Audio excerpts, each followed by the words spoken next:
Lesson 10.2 is using measures of central tendency and dispersion.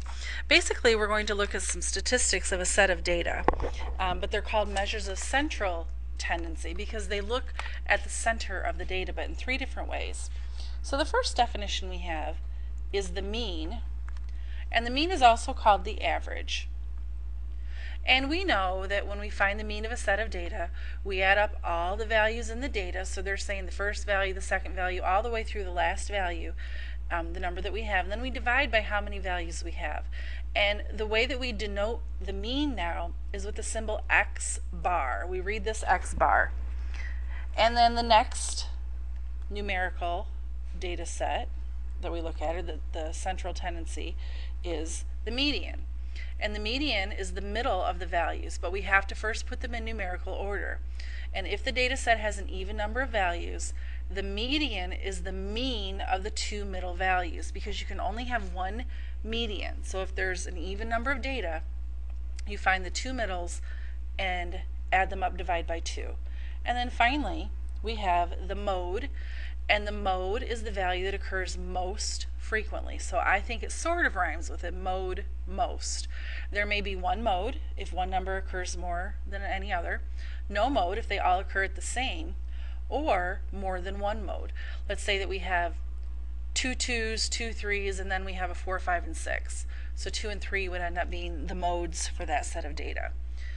Okay, so what we're going to do now is we're going to find some measures of central tendency here.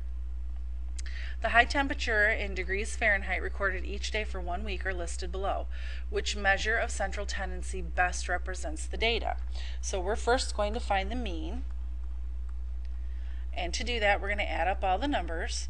So go ahead and take time and write down all the numbers. And then we're going to count and see we have 1, 2, 3, 4, 5, 6, 7, because there were 7 days in the week. So we're going to divide by 7. So let's go ahead and get it. So I have 532 divided by 7. So when I actually divide it by 7, I get a mean of 76 degrees Fahrenheit. Now I want to find the median, the middle number. And I do need to make sure that they're written in order, and they actually are. So I am just going to separate them with a comma.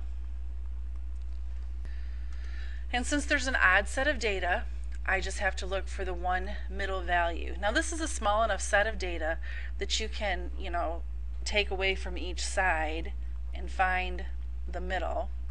And in this case, it's 72 degrees Fahrenheit. If you have an odd set of data though, what I do is I say, well, there's 7 pieces of data here, and if I take 7 and add 1, that gives me 8, divide it by 2, that gives me the 4th value. So 1, 2, 3, 4th value is the actual median. So again, if it's odd, you add 1, divide by 2, and that doesn't tell you what the median is, it tells you which number in the order it's going to be. And lastly, we do the mode. So we're looking for the most occurring. So if I look at this set of data, I only have one mode, and it looks like it's 71 degrees Fahrenheit. And the question's asking us which measure of central tendency best represents the data. And in this case, I would have to say that the mean best represents the data, because the median is more towards the lower end of the data, and the mode is also more towards the lower end of the data, where the median is the mean represents, I know it's not really the middle of the data, but it is a better representation between the 72 and the 81 degrees. So we're going to say that the mean is the best representation. Alright, next we have measures of dispersion. So here, a measure of dispersion describes the dispersion, which is the spread of the data. We have 2 ways to do that. The first way is with the range, and it gives the length of the interval containing the data. So how far is it from the smallest value to the highest value? And then we have what's known as the mean absolute deviation, also called the MAD. with the little dots here. So it's an acronym, mean absolute deviation, or the MAD. And to find those, the range is the difference of the greatest value and the least value. So what you do is you take your maximum value and you subtract your minimum value, and that gives us the range. And the MAD, or the mean absolute deviation, of the set of data, you take all of your data points, so this one's going to take us a little while. From each of those you subtract the mean of the data, you take the absolute value of those differences, you add them together, and you divide by the total number of data. So this will take us a bit of time. Okay, we have a golf tournament. In a golf tournament, the top 6 men's scores are as follows: 65, 68, 70, 72, 73, 75. And the top women's scores are 69, 71, 73, 74, 77, and 80.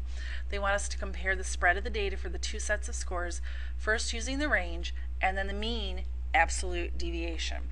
So I'm going to go men, women, and first I'll find the range for the men and the women, because those are pretty quick. So I'm looking for the maximum of the men's scores, and it looks like it's a 75, and the minimum of the men's scores is a 65. So the spread of the data, or the range, is 10. So there's 10 points scoring the high, or 10 points separating the high score from the low score. And for the women, it's an 80 for the maximum and a 69 for the minimum. So there's actually a spread, or a range, of 11 points between the high score and the low score for the women. Now this next part is going to take a little bit longer. I need to find the mean for the men.